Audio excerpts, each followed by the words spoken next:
बिस्मिल्लाहिर्रहमानिर्रहीम। Last time जो हमारा लेक्चर था वो ख़त्म हुआ था यहाँ पर लेबलिंग पे। एक तरह थोड़ा-सा रिकैप करते हैं। वो ये था कि लेबलिंग आप अपनी यहाँ से बात हुई थी जो रैक्स हैं, जो आइल्स हैं उनको लेबल करें। केबल्स की बात हो गई थी कि cables shorter cable length use करें जिसमें वो जल्दी पावर ट्रांसमिट हो और वो ज़्यादा उस पे कह लो मतलब तारे अड़े नहीं, ये भी एक उसकी वजह थी, ठीक है? तो लेबलिंग की वजह से बात हो रही थी कि उसका कोई स्टैंडर्ड बनाएँ और उसके बाद फिर मैंने लेक्चर को ख़त्म कर दिया। फिर है कम्युनिकेशन, वो ये है कि आपके डेटा सेंटर्स में अभी फ़िलहाल आप हमारे वाले डेटा सेंटर को ना देखें, आप उस डेटा सेंटर को देखें, जो मैंने आपको गूगल का दिखाया था। तो वो कितना बड़ा डेटा सेंटर है, अब एक जगह से दूसरी जगह जाना, वो भी काम है वहाँ पे। लेकिन अगर आपको कोई कम्युनिकेशन की ज़रूरत पेश आए, अव्वल तो आपने कंप्यूटर्स को जो हैंडल करना है, उसका तरीकाकार ये है कि आप केवीएम स्विच लगाएँ। खैर ये भी आगे भी थोड़ा-सा डिस्कस करते हैं। केवीएम स्विच लगाएँ और केवीएम स्विच के बाद आप रिमोटली एक्सेस करें। लेकिन भई अब कुछ केसेज़ में आपको ज़रूरत पेश आ सकती है कि आपको फिज़िकली डेटा सेंटर में जाना पड़े। फॉर एग्ज़ाम्पल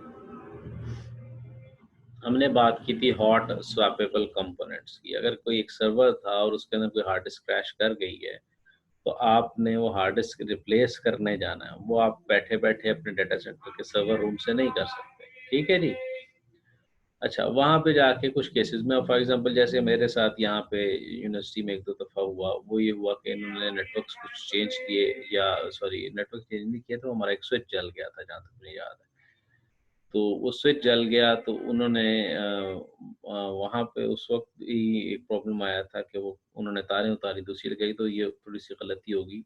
लेबलिंग तो की हुई थी लेकिन ये नहीं की हुई थी कि किस बंदे की कौन-सी तार है। उसके ऊपर नंबर्स लिखे हुए हैं कि फलाँ नंबर है और फलाँ नंबर है, लेकिन उनको ये नहीं पता कि ये नंबर किस बंदे को असाइन किया हुआ है।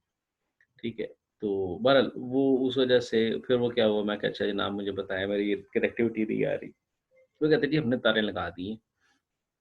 ख़ैर वो अब मैं फ़ोन पे उनके साथ हूँ और वो फ़ोन पे जाके वो ये तार है, कनेक्टिविटी आई, नहीं ये तार है, कनेक्टिविटी है। अब वो क्या हो रहा था कि वो कम्युनिकेशन हो रही थी। ख़ैर मोबाइल फ़ोन्स उस वक़्त यूज़ कर रहे थे। लेकिन डेटा सेंटर्स में आपको पता है कि mobile phones are not allowed security reasons. तो वहाँ पे इस किस्म के टेलीफ़ोन इस्तेमाल करते हैं। तो टेलीफ़ोन यूज़ करके आप कम्युनिकेट कर सकते हैं। तो कम्युनिकेशन के लिए ये long cord telephone is better. Results ने शो किया कि अगर आप इस किस्म का टेलीफ़ोन वहाँ पे यूज़ करते हैं तो बेहतर होता है, ठीक है। लेकिन अब ये जो अगर हार्ड डिस्क का अगर कोई इश्यू आया तो उस केस में क्या होता है, उसमें वो सर्वर को अगर नहीं निकाल सकते तो हॉट स्वैपेबल है वहीं पे चेंज कर दी, ठीक है। लेकिन कुछ केस में अगर उसको रिमोट कोई काम करवाना हो तो ख़ैर वो केबल्स का तो ख़ैर वहाँ पे इश्यू नहीं होगा, वहाँ पे कोई और किस्म का इश्यू हो सकता है कि जनाब ये फलाँ इस कंप्यूटर पे ये करके देखें। तो वहाँ पे कम्युनिकेशन की आपको ज़रूरत पेश आएगी, तो इसलिए इस किस्म की चीज़ें इस्तेमाल की जाती हैं। वैसे आप कंसोल एक्सेस ना करें, ठीक है? मतलब कोई भी सर्वर जो है कौन आया? कोई भी सर्वर ज़ीशान साहब आ गए। किसी भी सर्वर या किसी भी कंप्यूटर को आपने एक्सेस करना है तो रिमोट एक्सेस करें, तो पहली बात तो ये होगी। लेकिन कुछ ऐसे काम होते हैं जो कि रिमोट एक्सेस में नहीं होते। For example operating system boot नहीं कर रहा, ठीक है जी? ऑपरेटिंग सिस्टम लोड नहीं हो रहा, तो आप क्या करेंगे? आप रिमोटली तो उसका कुछ कर नहीं सकते। भाई ऑपरेटिंग सिस्टम लोड होगा तो उसके बाद जाके बात आएगी कि आप उसको कोई काम करवा सकें, ठीक है? अब अगर वो लोड ही नहीं हो रहा तो रिमोटली लोड नहीं होगा नहीं करवा सकेंगे आसानी से। उसके लिए आपको कंसोल एक्सेस चाहिए। अब कंसोल एक्सेस वहाँ पे जाके सपोज़ वहाँ पे कोई डिवाइस हो F8 प्रेस करना है, F10 या डेल प्रेस करना है तो उसके बाद फिर उसने आना और फिर आपने बूट डिवाइस सेलेक्ट करनी है और इस किस्म की बातें होंगी, ठीक है? ये इस किस्म के काम जो है वो आपको वहाँ पे प्रेमिसेस पे जाके करने होते हैं। बाकी एक सारे सर काम कंसोल एक्सेस होता क्या है? मतलब direct access, complete access, physical access मतलब मैं यहाँ पे अभी अगर लैपटॉप इस्तेमाल कर रहा हूँ ये कंसोल एक्सेस है। अगर मैं यहाँ से आपके कंप्यूटर का इस्तेमाल कर रहा हूँ तो वो रिमोट एक्सेस है। आप अपने कंप्यूटर को डायरेक्टली इस्तेमाल कर रही हैं तो वो कंसोल एक्सेस है, ठीक है? मैं आप कंप्यूटर को यहाँ से बैठ के अगर एक्सेस कर रहा हूँ तो वो रिमोट एक्सेस है, ठीक है? फिज़िकल एक्सेस होती है कंसोल एक्सेस।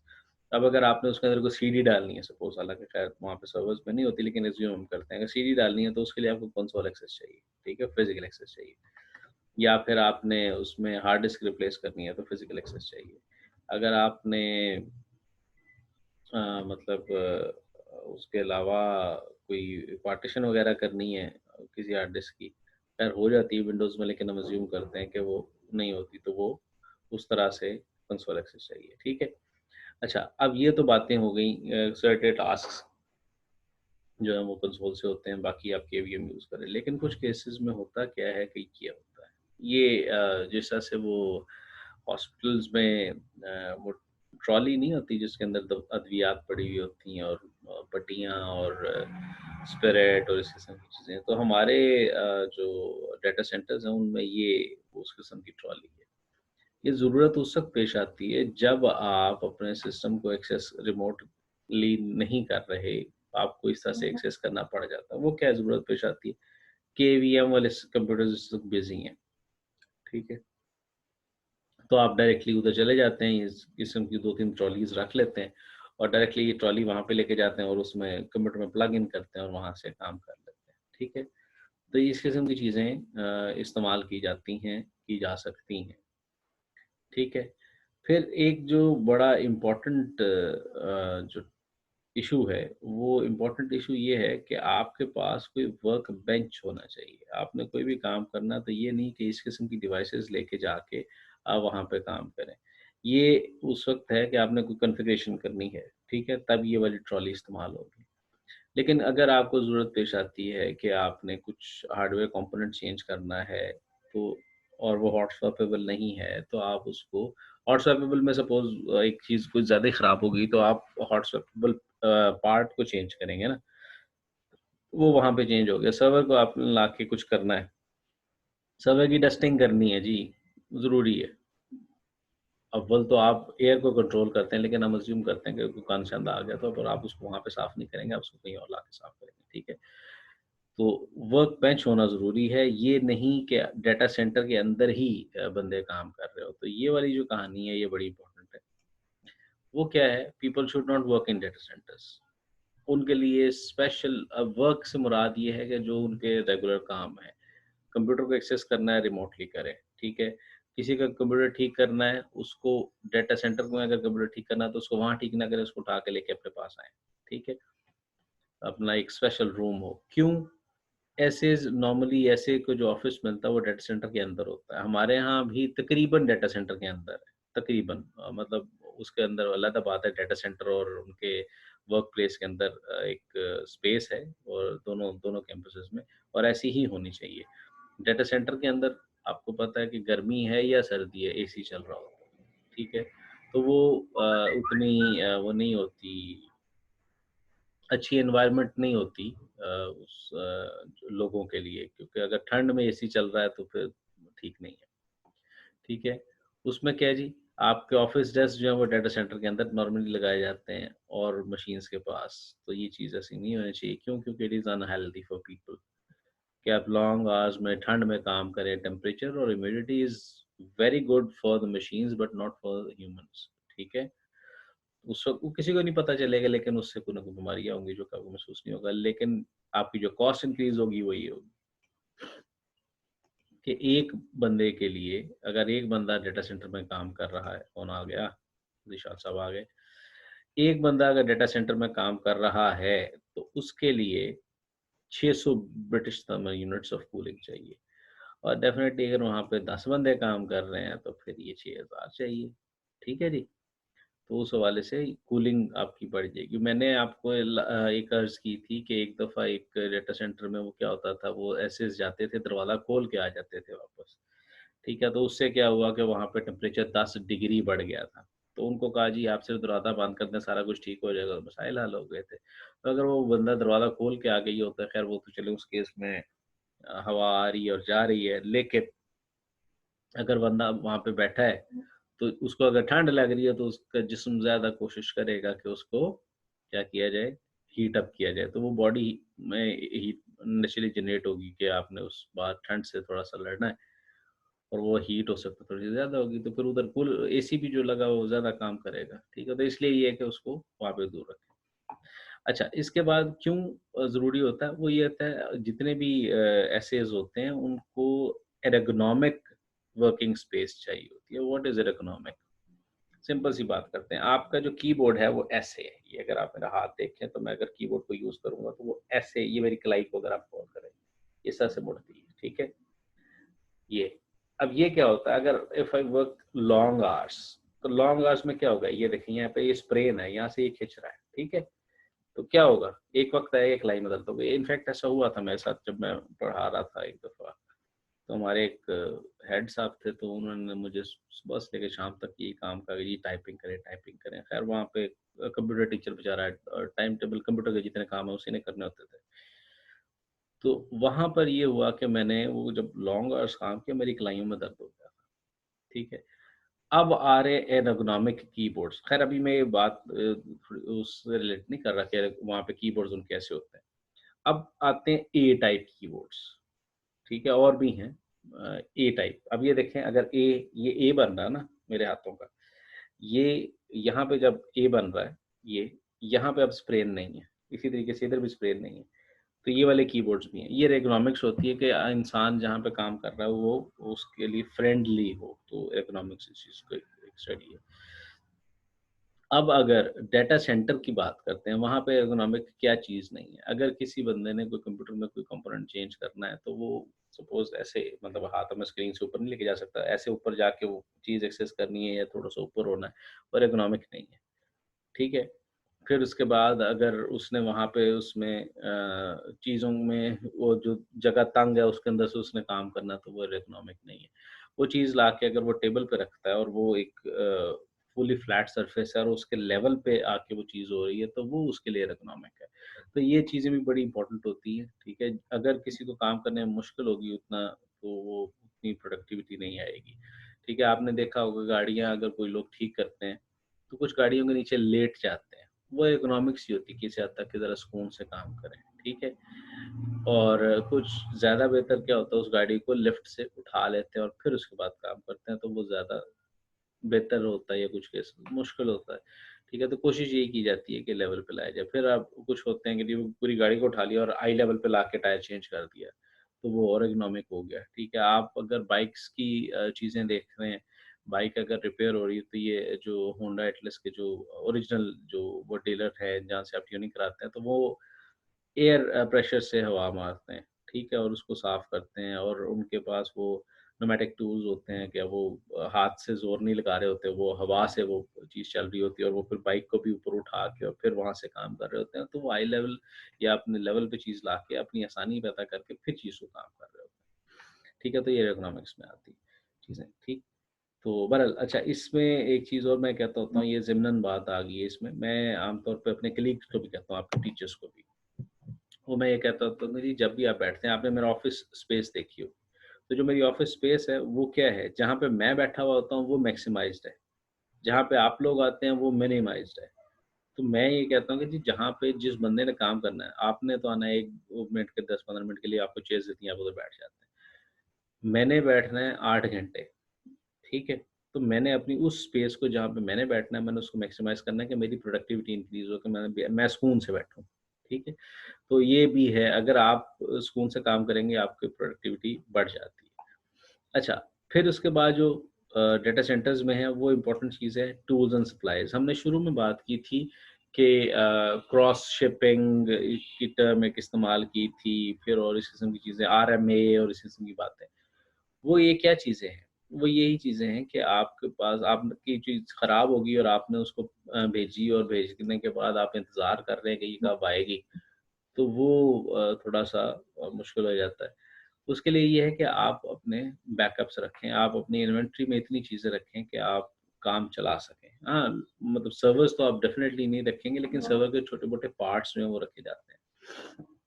फॉर एग्ज़ाम्पल अब मैं ऑफ़िस में बैठा हूँ और मैं कहता हूँ जनाब अली साहब ये मेरा जो माउस है ये ख़राब हो गया, काइंडली इसका कुछ करें। अब वो कहेंगे अच्छा जी, टाइम है सर, पहले हम इसकी ईमेल करते हैं, ईमेल करने के बाद वो अप्रूवल होगा, अप्रूवल होने के बाद फिर वो परचेज़ ऑफ़िसर सॉरी कोटेशंस लाएगा, परचेज़ ऑफ़िसर कोटेशन लाएगा, फिर वो अप्रूवल होगा, अप्रूवल के बाद जाके वो कोई माउस परचेज़ होगा, माउस परचेज़ होने के बाद वो पहले गेट पे एंट्री होगी, उसके बाद फिर वो स्टोर पे जाएगा, स्टोर वाले जो है वो आईटी वालों को इश्यू करेंगे और फिर आईटी वाले मुझे इश्यू करेंगे। स्यापा, समझ आ गई बात की?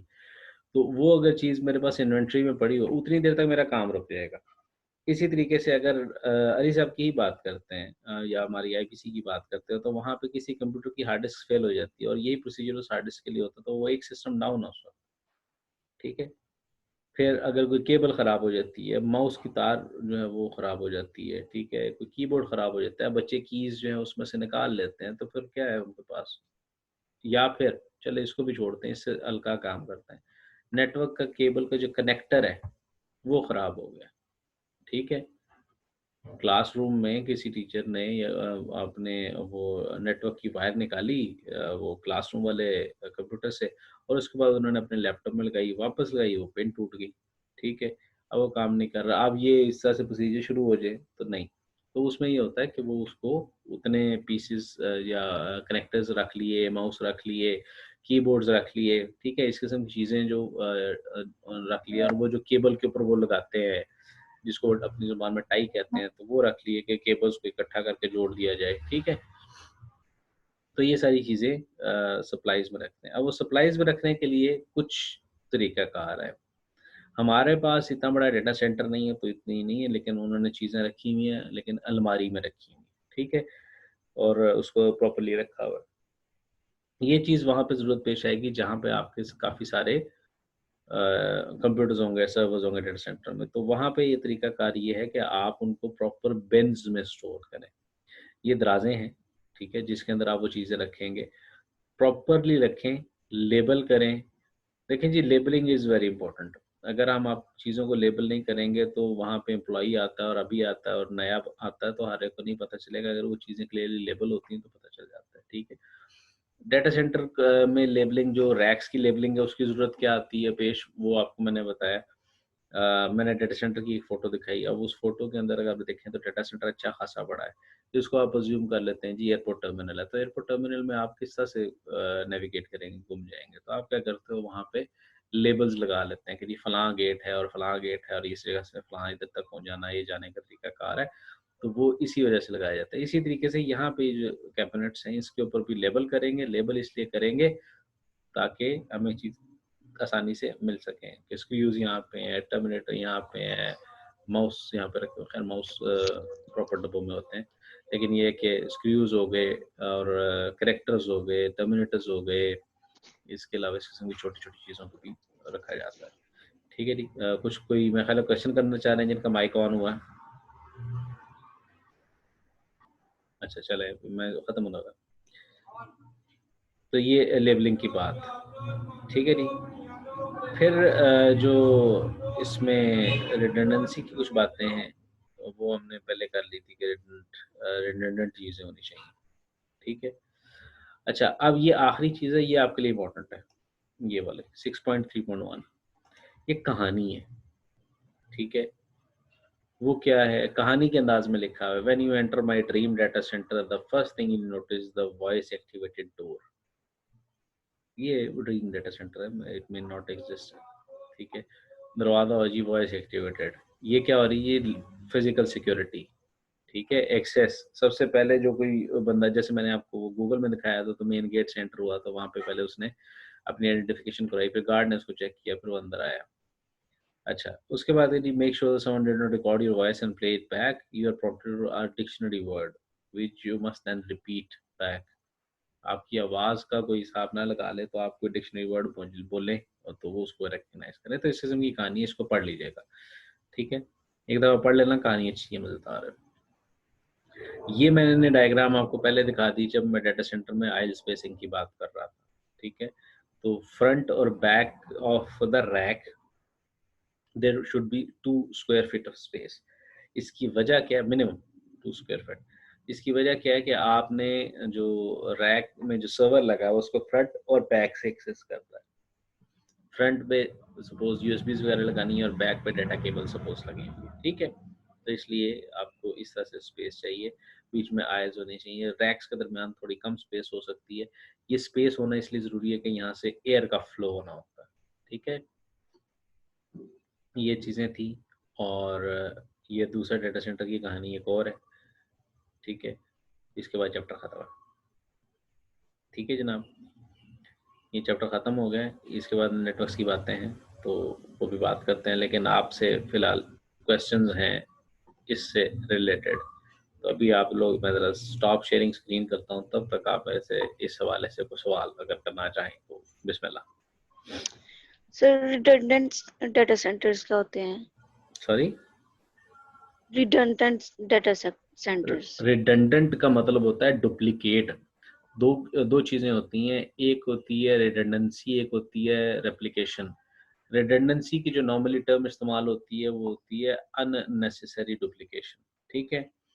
और नॉन रिडंडेंट के जो सॉरी रेप्लिकेशन होती है वो होती डुप्लीकेशन ही है, लेकिन उसको कंसिडर किया जाता है इट इज़ नेसेसरी डुप्लीकेशन। तो रिडंडेंट का मतलब ये इसमें अननेसेसरी नहीं है, ये नेसेसरी होती है। रिडंडेंट इसलिए बनाए जाते हैं to for fail safe mechanism. जैसे हमने एक बात की थी कि फुल रिडंडेंसी और n+1 वाली जो बात की थी, आपका असाइनमेंट का क्वेश्चन भी था। वो ये है कि फुल रिडंडेंसी के अगर एक सेट कोई फेल कर देता है, एक डाटा सेंटर है, वो अगर खुदा ना खास्ता फेल करता है, सपोज़ फेसबुक का एक डाटा सेंटर है, तो फेसबुक डाउन हो जाएगी, ठीक है? डाटा सेंटर डाउन नहीं होता, डाटा सेंटर का लिंक एक था वो डाउन हो गया, ठीक है? अब क्या होगा? कोई फेसबुक एक्सेस नहीं कर पाएगा, तो ये एक प्रॉब्लम है। तो कहते हैं हम कहते हैं जी इसका डाटा जो है कहीं और भी रख देते हैं। इन केस ये फेल होगा तो ये डाटा की रिक्वेस्ट फलां जगह पे चली जाएगी, तो वो रिडंडेंसी है। दोनों डाटा के सेट्स 2 मुख्तलिफ जगह पे पड़े हुए हैं। इसकी एग्ज़ाम्पल आपको एक जीमेल के सर्वर से देते हैं। जीमेल का एक सर्वर नहीं है, ठीक है?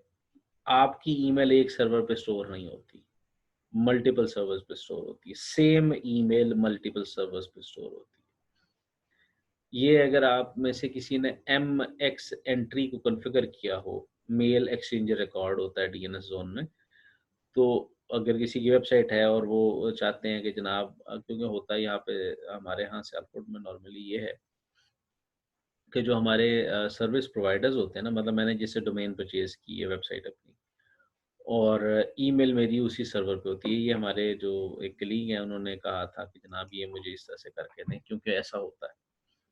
तो वो कलीग हैं, उन्होंने क्या कहा कि जी मेरी ईमेल्स जो है ना जी गूगल पे होस्ट करवा दें, मैं हर महीने का 5 या 10 जो भी डॉलर $5 है शायद, $5 पर यूज़र पर मंथ मैं गूगल को पे करने को तैयार हूँ, लेकिन मैंने ईमेल्स अपनी होस्ट नहीं करवानी यहाँ पे, ठीक है? क्योंकि वो जो होस्टिंग प्रोवाइडर होता है, वो आपकी ईमेल पढ़ रहा होता है, ठीक है? वो सारी बातें वो बिज़नेस भी उसने चलाना होता है, ठीक है जी? तो इसके लिए जब आप कॉन्फ़िगर करते हैं गूगल के ऊपर, तो मैंने जो काफ़ी दफ़ा कॉन्फ़िगर किया हुआ है, तो वहाँ पे एमएक्स एंट्री चेंज करनी पड़ती है। जो एमएक्स एंट्री के अंदर बताते हैं जी, अगर यहाँ पे डाटा भेजें, ये कंप्यूटर अवेलेबल ना हो तो इस पे भेज दें, ये ना हो तो इस पे भेज दें, ये ना हो तो इस पे भेज दें। तो 5 एंट्रियाँ होती हैं मिनिमम गूगल की, ठीक है? गूगल साहब की जो एमएक्स रिकॉर्ड्स है मतलब ये जो आपकी ईमेल है ना, जो एसकेटीयूएमटी वाली, ये गूगल के सर्वर्स पे जब हिट होती है तो ये 5 सर्वर्स हैं, 5 सर्वर्स को डाटा भेजा जाता है और 5 सर्वर्स पे उसकी मिनिमम कॉपी बनी हुई है। तो क्या है? रिडंडेंट है, ये सर्वर्स जो हैं वो रिडंडेंट हैं। अब वो हो सकता है उन्होंने गूगल ने उसको 5 डिफरेंट ज्योग्राफिकल लोकेशंस पे रखा हो, ठीक है? या वैसे ही 5 कंप्यूटर्स हो। वो डेफ़िनेटली 5 डिफरेंट ज्योग्राफिकल रीजन्स में पाए जाते होंगे, वो एक एक जगह पे नहीं रखते उसको। एक जगह के ऊपर अगर आप रखें, तो वो नुकसानदेह चीज़ है। मतलब it is like putting your all eggs in one basket वाली बात। तो रिडंडेंसी होपफुली क्लियर होगी अगर आप फिर भी कोई क्वेश्चन है तो मोस्ट वेलकम। सर हम अपने डाटा सेंटर को प्रोटेक्ट करने के लिए जो प्रिकॉशंस करते हैं, लाइक उसको डिजास्टर से बचाने के लिए, वो क्या हो सकती है? कूलिंग सेंटर में तो हम उसको रखते ही हैं। जी, कूलिंग डिज़ास्टर से नहीं है, कूलिंग तो खैर नॉर्मल वर्किंग के लिए, डिज़ास्टर के हवाले से करवाते हैं, ये हमने आगे भी करनी है अभी, अगला चैप्टर है।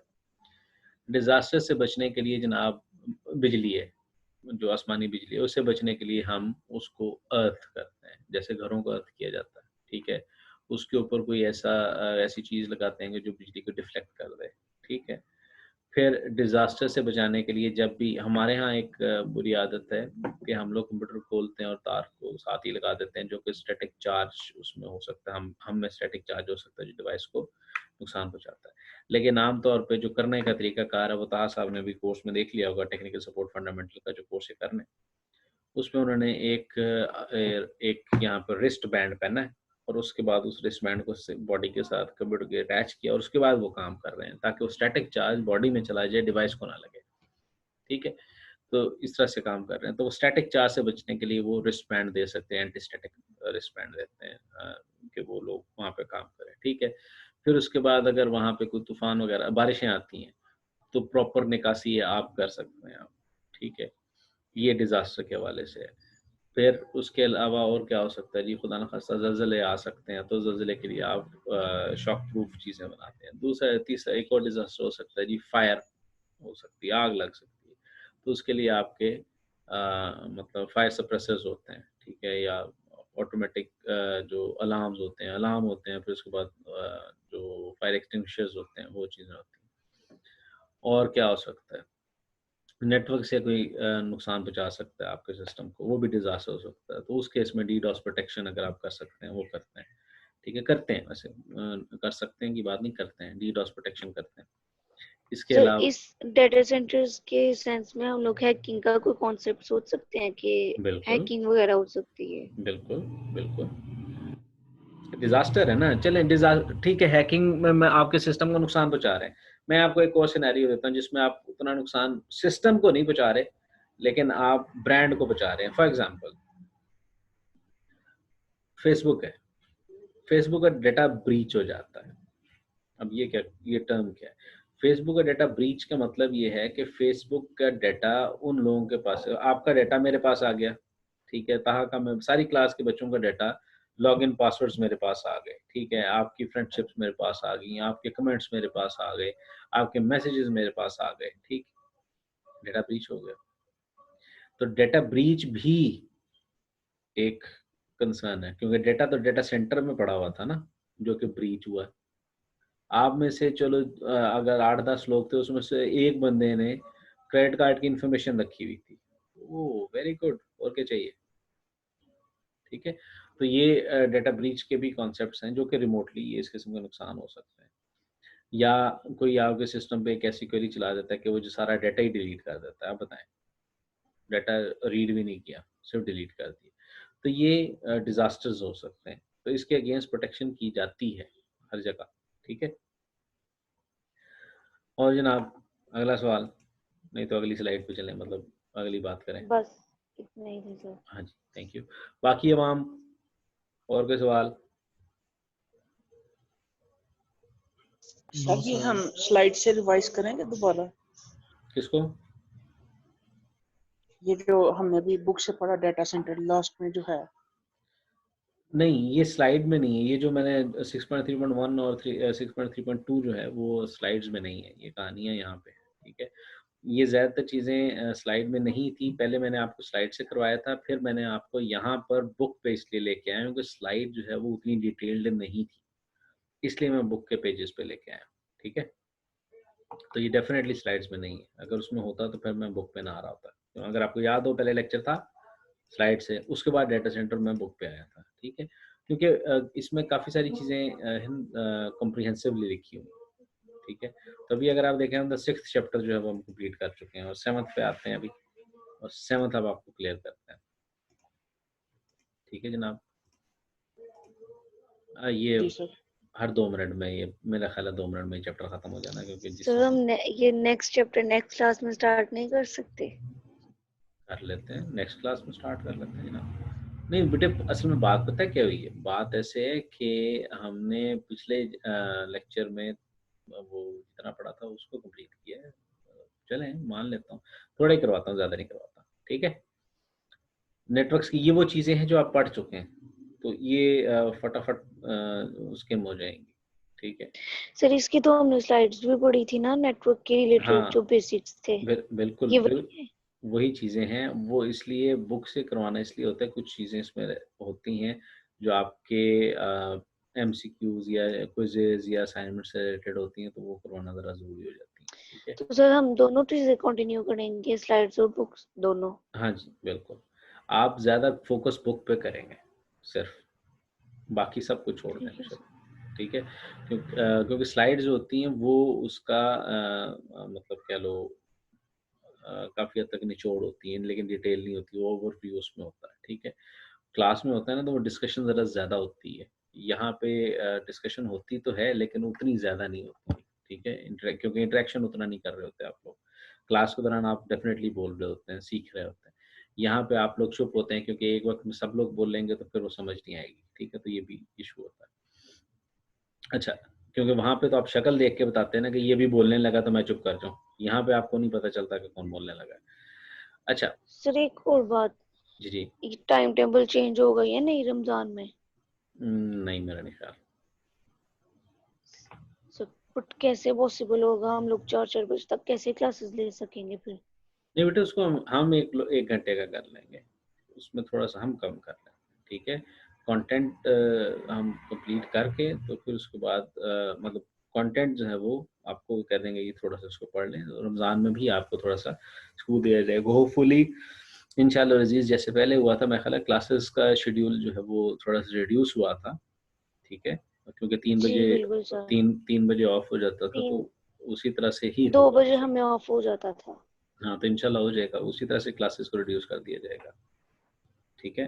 तो आप फ़िक्रमंद ना हो और अल्लाह करे कि ये जल्द से जल्द वबा ख़त्म हो, ठीक है? क्योंकि आमीन। अभी कल की तो खबर आ गई है कि 8000 प्लस हो गए हैं, अच्छा। तो अल्लाह रहम करे, ठीक है? अच्छा जी, इसको कवर करते हैं ज़रा फटाफट। तो नेटवर्क्स की बातें करते हैं, नेटवर्क्स क्या हैं वो आपको पता है, तो मैं उस पे बात नहीं करूँगा, ठीक है? और वैसा ही मॉडल होता है और वैसे मॉडल के लिए ये टेबल ज़रा इम्पोर्टेंट है, ठीक है? यहाँ पे फिज़िकल लेयर पे केबल्स होती हैं, डेटा लिंक लेयर पे मैक एड्रेसेस होते हैं, फ्लो कंट्रोल और उसके बाद नेटवर्क पे आईपी एड्रेसिंग होती है, राउटिंग होती है, ठीक है? ट्रांसपोर्ट पे सेगमेंटेशन होती है, एरर चेकिंग होती है, वर्चुअल सर्किट्स वगैरह बनते हैं, सेशन पे आपकी सेशन मैनेजमेंट होती है, डिवाइसेस कनेक्ट होती हैं, प्रेजेंटेशन के ऊपर आपका वो एचटीएमएल हो गया या आपके आस्की हो गया या आपकी ईबीसीडी आईसी यूनिकोड यूटीएफ हो गया, एप्लीकेशन लेयर के ऊपर सॉफ्टवेयर होता है, तो ये कुछ टर्म्स की बात होती है। हमारे यहाँ जो नेटवर्किंग के हवाले से जो लेयर्स यूज़ हो रही होती हैं वो ये पहली 3 1 2 3 लेकिन राउटर चौथी लेयर के भी पैकेट को पढ़ रहा होता है। तो अब मैं आपको कुछ टर्म बताने वाला हूँ। जो लेयर 7 है एप्लीकेशन लेयर यहाँ पे मैसेज होता है, ठीक है? उसके बाद यहाँ पे एनकोडिंग होती है, यहाँ पे सेशन क्रिएट होता है, फिर यहाँ पे सेगमेंट बनता है, यहाँ पे पैकेट बनता है, यहाँ पे फ्रेम बनता है और यहाँ पे बिट्स होती हैं, ठीक है? ये तो हो गया ओएसआई रेफरेंस मॉडल, लेकिन असल में जो चीज़ इस्तेमाल होती है, उसको डॉट मॉडल कहते हैं और ये इन तीनों लेयर को कंबाइन करके एप्लीकेशन कहते हैं। 5, 6, 7 को एप्लीकेशन कहा जाता है, ठीक है? तो कुछ लिटरेचर में आपको ये 5, 6, 7 एप्लीकेशन ही नज़र आएगी। उसको इंडिविजुअली ट्रीट नहीं किया जाता, ठीक है? तो यहाँ पे आपको मैं एक टर्म नई सिखा रहा हूँ, वो है पीडीयू, प्रोटोकॉल डाटा यूनिट, ठीक है? हर लेयर पे क्या चीज़ बनती है उसको पीडीयू कहते हैं। एप्लीकेशन के ऊपर जो ये 5, 6, 7 कंबाइन की बात कर रहा हूँ, यहाँ पे मैसेज होता है, ठीक है? आसान ज़ुबान में। यहाँ पे सेगमेंट होता है, यहाँ पे जो चीज़ बनती है सपोज़ 1500 बाइट्स का आपका पैकेट था, ये 1500 नहीं 5 एमबी का था और 1500 बाइट्स मिनिमम सॉरी मैक्सिमम आप एक पैकेट में सेगमेंट में रख सकते हैं। तो 1500 बाइट्स यहाँ पे आए और उसके ऊपर सीक्वेंस 1500 के हिस्से में वो चीज़ें तक़सीम हो गई 3 एमबी की फ़ाइल। अब हर जो उसका जो ब्लॉक बना उसको सेगमेंट कहते हैं, उसके ऊपर सेगमेंट नंबर लगा होता है, ठीक है? फिर वो नेटवर्क लेयर पे जाता है, एक सेगमेंट उनमें से। नेटवर्क लेयर के ऊपर जाके ऊपर डेस्टिनेशन आईपी और सोर्स आईपी ऐड होता है, राउटिंग इन्फॉर्मेशन, टीटीएल रजिस्ट्रेशन की वैल्यूज़ ऐड होती हैं। फिर वो जब जाता है डाटा लिंक लेयर पे तो उसके ऊपर डेस्टिनेशन मैक और सोर्स मैक ऐड होता है और बाकी चीज़ें, ठीक है? फिर उसके बाद वो बिट्स में ट्रांसफर हो जाता है। नेक्स्ट साइड पे जब पहुंचता है तो बिट्स पहुंचती हैं, उससे फ्रेम कंस्ट्रक्ट होता है। फ्रेम कंस्ट्रक्ट होने के बाद उसमें डेस्टिनेशन मैक को और सोर्स मैक को निकाल दिया जाता है। फिर आईपी एड्रेसेस आते हैं, आईपी एड्रेसेस को निकाल दिया जाता है। फिर उसके बाद सेगमेंट जो उसके सेगमेंट आ रहे हैं उनको सारे सेगमेंट्स का इंतजार किया जाता है और पूरी एक चीज पैकेट बना के पूरा मैसेज बना के इस एप्लीकेशन को भेज दिया जाता है। ठीक है, तो ये चीज़ ये याद रखिएगा कि एप्लीकेशन लेयर पे मैसेज होता है, ट्रांसपोर्ट लेयर के ऊपर सेगमेंट होता है और नेटवर्क के ऊपर पैकेट होता है और डाटा लिंक पे फ्रेम होता है और फिजिकल पे बिट्स होती हैं। ये इसके पीडीयूज हैं। ठीक है जी। अच्छा, यहाँ पर जो फिर टोपोलॉजीज हैं वो उस पे मैं बात नहीं करूँगा, मैं ये कर ही रहते हैं। स्टार टोपोलॉजी होती है, वो फिजिकली स्टार नहीं होती, लॉजिकली स्टार होती है। ठीक है, लॉजिकली स्टार के तौर पे होती है। और वो कैसे होती है वो आपको पता ही है कि तारें लगती हैं एक स्विच में आके, वो स्विच आके सर्वर में लग जाता है तो वो एक स्टार टोपोलॉजी बन जाती है। ठीक है, फिर हमारे पास ये वाइड एरिया नेटवर्क की एक एग्जांपल है कि आपका मेन ऑफिस है और आपके फील्ड ऑफिसेज है काफ़ी सारे। यहाँ से एग्जांपल लेते हैं। यूएमटी के जो सियालकोट के दो प्रेमिसेस हैं, सिटी और इकबाल, और यूएमटी लाहौर है। तो हम अज्यूम करते हैं UMT Lahore is main office, UMT Iqbal और यूएमटी सिटी कैंपस, ये दोनों मेन ऑफिस से कनेक्ट। तो ये एक स्टार टोपोलॉजी बन रही है। ठीक है, वो हमारा तो खैर चलो ए टोपोलॉजी बन रही है लेकिन असल में स्टार है। ठीक है जी। फिर ये एक और एग्जांपल कि यूरोप में मेन ऑफिस, वहाँ पे Bulgaria, German, French office UK Europe से कनेक्ट कर रहे हैं। यूएस ऑफिस जो है उसमें ऑस्टिन से, न्यू जर्सी से, डेनवर, वो उसका कनेक्ट कर रहे हैं। मलेशिया जो एशियन ऑफिस है, Malaysia, Singapore, Japan, main Asia को कर रहे हैं। तो ये ऑफिस मेन वाले आपस में कनेक्ट है, तो टेक्निकली सारे कनेक्टेड हैं। ये वाला काम हमारे यहाँ एचबीएल में हो रहा है। ठीक है, जो ये एचबीएल पेरिस रोड है जो मेरे घर के पास है, यहाँ पे ये हो रहा है कि जो नारोवाल, शकरगढ़ और इस किस्म के डस्का, ये सारे हालांकि लाहौर से डस्का हमसे थोड़ा सा कह लो थोड़ा सा करीब है, या नारोवाल थोड़ा सा करीब है, लेकिन सारे आके पहले सियालकोट में टर्मिनेट होते हैं और सियालकोट से फिर उधर जाती है लाहौर बात, और फिर लाहौर से कराची हेड ऑफिस। अब यहाँ पे क्या हो रहा है, ये स्टार टोपोलॉजी ही है। ठीक है, यहाँ पे जो पेरिस रोड पे जो अभी बैंक ऑफिस है उसको कहते हैं RHQ, रीजनल हेडक्वार्टर।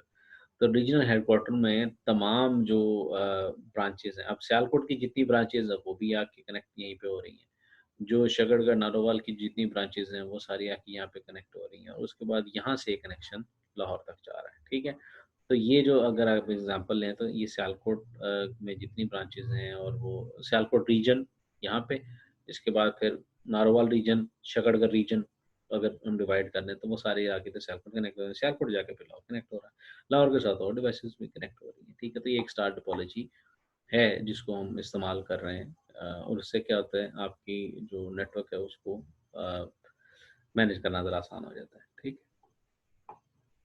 फिर रिंग टोपोलॉजी। अब ये रिंग टोपोलॉजी में क्या है, अगर ये हम एग्जांपल देते हैं तो वो ये इधर यहाँ पे इसको देख लें, ये नीचे है ही, मैं ढूंढ रहा था किधर। Ring topology is not necessarily physically a ring, circle fashion भी होती हैं। अब यहाँ पे अगर आप देखें, यूरोप का मेन ऑफिस था, सेकेंड यूरोप मेन ऑफिस था, तो फ्रेंच ने मेन ऑफिस से भी कनेक्ट कर लिया, सेकेंडरी ऑफिस से भी, यूके ऑफिस ने इत्तेफाक से सपोज कनेक्ट कर लिया। अब ये यूएस से कनेक्टेड है, यूएस मेन एशियन ऑफिस से, एशियन सेकेंडरी एशियन ऑफिस से कनेक्टेड है, सेकेंड एशियन यूएस से है, इधर से है। तो ये फिजिकली तो कंप्लीटली रिंग नहीं है। ठीक है, मल्टीपल स्टार यहाँ पे टोपोलॉजी यूज हो रही है, मल्टीपल स्टार है, लेकिन एक क्योंकि मल्टीपल कनेक्शंस भी हैं तो वो एक पूरा रिंग भी महसूस हो रहा है। तो यहाँ पे आपको अगर सर ये रिंग तो नहीं है, ये तो रेक्टेंगल है। मतलब ठीक है, रेक्टेंगल देखने में लग रहा है लेकिन वैसे देखें तो कनेक्टिविटी मल्टीपल है तो रिडंडेंट है, तो इसका मतलब ये है कि रिंग है। ठीक है, स्टार है वैसे स्टार ही है, होता है ये सारी की सारी लॉजिकल टोपोलॉजीज होती हैं, फिजिकल उस तरह से नहीं होती। ठीक है, तो ये इत्तेफाक से यहाँ पे अभी मुझे नजर भी आ गया। ठीक है जनाब, तो ये टोपोलॉजीज की बातें हो गई थी। ज़्यादातर हम स्टार ही यूज़ करते हैं। स्टार क्यों यूज़ करते हैं कि उसको मैनेज हम आसानी से कर सके। ठीक है, अच्छा, अब आ जाती है एक टर्म है IDF, this is intermediate distribution frame. ठीक है, वो बड़ा फैंसी सा लफ्ज़ है, लेकिन क्या है, एक पैच पैनल है जिसमें आप तारें लगाते हैं, बस इसके अलावा कोई चीज़ नहीं है। ठीक है, तारें लगाने वाली चीज़ है। अब वो क्या होती है उसको ज़रा, फिर उसके बाद होती है जी मेन डिस्ट्रीब्यूशन फ्रेम, 5 ब्लॉक भी कहते होते थे। मेन डिस्ट्रीब्यूशन फ्रेम में वो क्या होता है, लेकिन उसको भी मैं डिस्कस करने से पहले ये केबल्स वाली कहानी यहाँ पे आ गई है, वो डिस्कस करता हूँ। ये केबल कैट 3 केबल है, कैट 4 है, कैट 5 है, कैट 6 है, 6E है, ये क्या है? ये कैटेगरी केबल्स, केबल्स की जो ट्विस्टेड पेयर केबल जो है हमारे पास, उसकी कैटेगरी है। कैट 3 केबल जो होती है 10 मेगाबिट्स ईथरनेट, ठीक है, और 100 मीटर्स तक यूज हो सकती है। कैटेगरी 5 जो है वो 100 मेगाबिट यानी फास्ट ईथरनेट के लिए और 100 मीटर तक। कैटेगरी 6 1 गीगाबिट 90 मीटर्स तक। अब देखें ना क्या हुआ, रेंज कम होगी। Cat 7 10 gigabits. तो इस तरह से ये केबल के नाम हैं, ठीक है, जो कि इस्तेमाल किए जाते हैं। अब आ जाते हैं वापस IDF और फिर अब MDF, ये क्या बुलाएं, ये आपको यहाँ पे डायग्राम में क्लियर करते हैं। ये जनाब अली आपकी क्या है, पैच पैनल है। अब ये क्या होता है भाई, बात ये है, तमाम ऑफिस से केबल्स आई, केबल्स आके अगर तो आप वो डायरेक्टली स्विच में लगाते हैं, ठीक है जी, अगर आप डायरेक्ट स्विच में लगाते हैं तो भाई तो प्रॉब्लम है ना, क्योंकि आप उसको केबल लगाएंगे फिर निकाल लेंगे, फिर लगाएंगे फिर निकालेंगे, क्या हो जाएगा, खराब हो जाएगा। अब उसको बोला नहीं था, मैं इंतजार करता को बोले।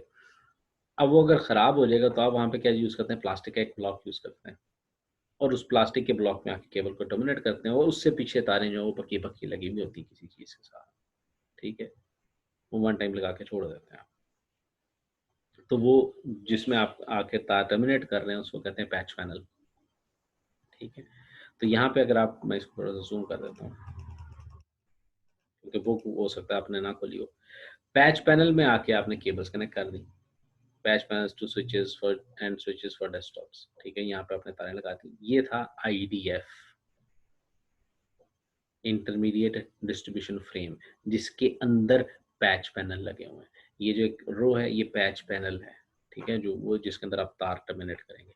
अब वो जो पैच पैनल्स की कलेक्शन है उसको आप IDF कह रहे हैं, इंटरमीडिएट डिस्ट्रीब्यूशन फ्रेम। वहां से केबल निकलती है और उसके बाद आपकी केबल जाती है किधर, MDF में, ठीक है, मेन डिस्ट्रीब्यूशन फ्रेम में। ये पूरे एक कनेक्ट होके MDF में आ गई। अब MDF आगे जाके सर्वर्स के साथ इस्तेमाल हो रहा है, MDF के अंदर सर्वर कनेक्टेड है, ठीक है। तो ये MDF अगले और दूसरे IDF के साथ कनेक्टेड है। अब ये देख लो, ये एक बिल्डिंग थी उसमें IDF 1 और 2 थे, दूसरी बिल्डिंग थी 2 और वहां पे भी 1 और 2 थे। यहाँ से केबल आई और इधर कनेक्ट हो गई, यहाँ से केबल आई इधर कनेक्ट हो गई, यानी कि तमाम IDFs जो हैं वो एक MDF में कनेक्ट होते हैं और MDF जो है फिर आगे उनके साथ सर्वर्स कनेक्टेड होते हैं, ठीक है। तो उसमें अब ये मल्टीपल लेयर होगी। अगर ये एक पैच पैनल खराब होता है तो इसको रिप्लेस कर देते हैं आप। ये एक तरीका कार है चीज़ों को ऑर्गेनाइज करने का। वरना आप कहेंगे सर इस तरह से तारें ज़्यादा लग रही हैं, डेफिनेटली लग रही है भाई, जो केबल की लेंथ है वो डेफिनेटली ज़्यादा लग रही है, लेकिन वो चीज़ ऑर्गेनाइज हो रही है, ठीक है। तो सपोर्ट बटन जो है वो आपका काफ़ी हद तक कम हो जाता है इसमें। ये आगे मेरा ख्याल है इसकी नीयत नहीं हो रही, ठीक है। तो ये IDF तक आपको मैं बता देता हूँ, उसके बाद इंशाल्लाह बाकी बातें फिर करते हैं। बल्कि हाँ, डिमार्केशन पॉइंट इंपॉर्टेंट रह गया है, इसको खत्म करते हैं। अच्छा, फिर एक टर्म इस्तेमाल होती है जी, डिमार्केशन पॉइंट। ये क्या भला है भाई, आपके घर में जो PDCL का राउटर लगा है वो आपका डिमार्केशन पॉइंट है, ठीक है।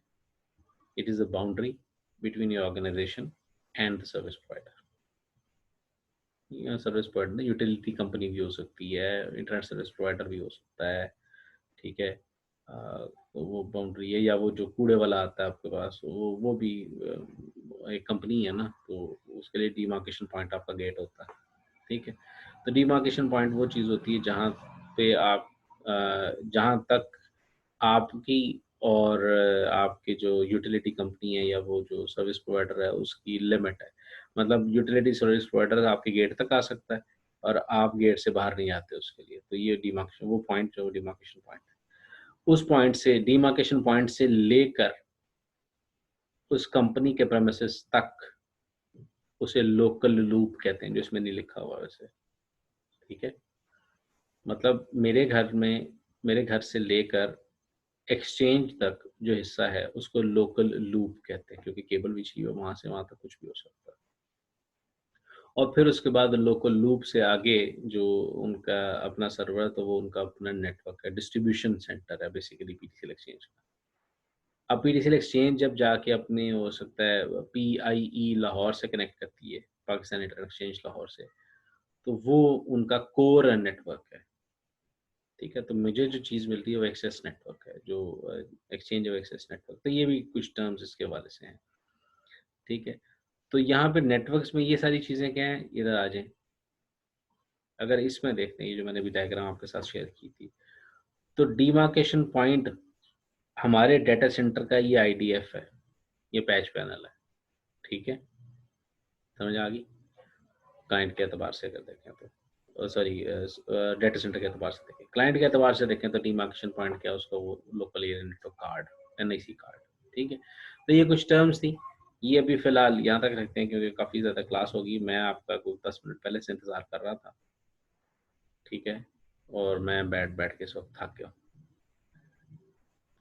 इसके बाद चूँकि ये बाकी चीज़ें हैं और जो कि थोड़ी सी पढ़ाने वाली हैं, और इसको मैं ज़रा बाद में करूँगा। जी, क्वेश्चंस? ज़ीशान साहब, आपका सवाल सर।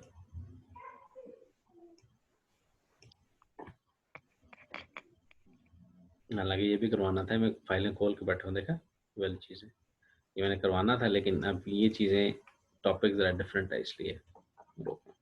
Ji, questions please.